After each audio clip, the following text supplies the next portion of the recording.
every year, right around Republic Day, India announces its highest civilian honors, the Padma Awards.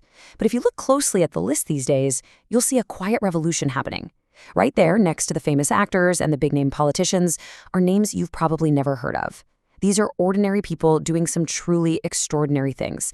This is the story of the People's Padma, and it's completely redefining what it means to be a national hero in India. And to really get a handle on this incredible shift, we just need to answer one simple question. Why on earth would a former high-ranking police chief win a national honor for sweeping the streets? It sounds a little strange, right? Well, let's find out. So this is Inderjeet Singh Sidhu. He had a long, distinguished career with the Punjab police. After all that service, he retired back in 1996. Now, for most people, that would be it. A well-deserved rest.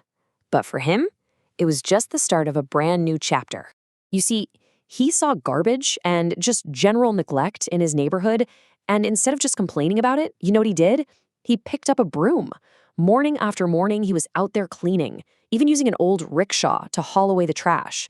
And bit by bit, what started as one man's solo mission grew into a whole community movement. And get this, he's doing all of this at 88 years old.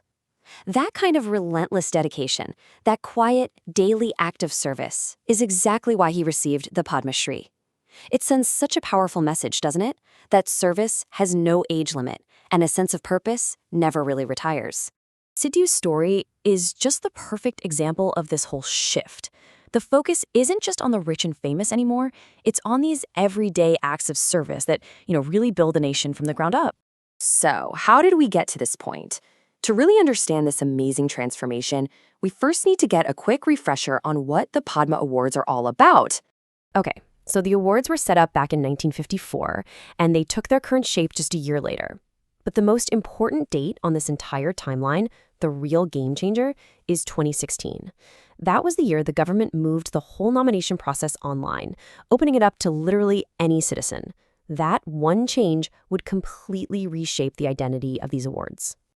They're India's second highest honor, right after the Bharat Ratna. They come in 3 tiers. You've got the Padma Vibhushan for truly exceptional service, the Padma Bhushan for high-order service, and then the Padma Shri for distinguished service in any field. And it's that last one, the Padma Shri, that's really at the heart of this whole revolution.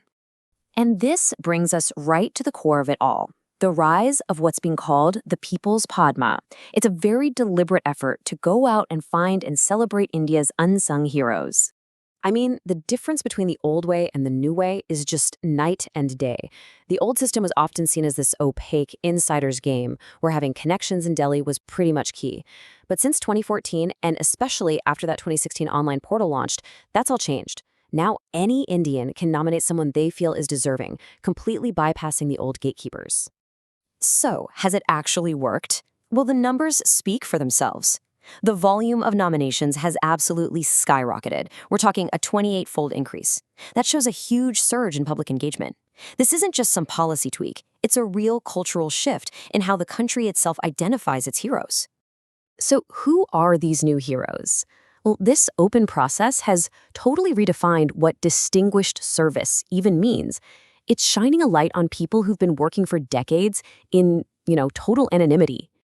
This quote from Hallie War, one of the 2026 Padma Shri recipients, just says it all. He spent his entire life quietly working away in his village in Meghalaya, never, ever expecting a national spotlight. And that feeling of complete surprise, it's shared by so many of these new honorees. The diversity of the work being honored now is just incredible. Take Hallie War, who spent 50 years nurturing Meghalaya's amazing living root bridges, or Charan Hembram, who has worked tirelessly to preserve the Santali language. And then you have Dr. Amita Fernandez, who founded Asia's very first human milk bank, saving countless infants. These people aren't celebrities, they're the real nation builders. But of course, no system is ever perfect, and this transformation isn't without its own set of complexities and criticisms. It's really important to look at the whole picture here.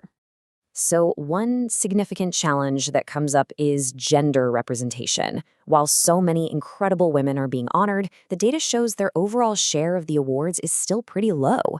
In fact, after hitting a high of over 26% in 2022, that number has actually dipped in the last few years. It's a clear sign that even as the awards are becoming more democratic, there's still more work to be done on parity. So, with all that in mind, what's the ultimate takeaway? What does this massive shift truly mean for India and its whole concept of merit? Well, ultimately, the People's Padma is rewriting the very definition of national achievement.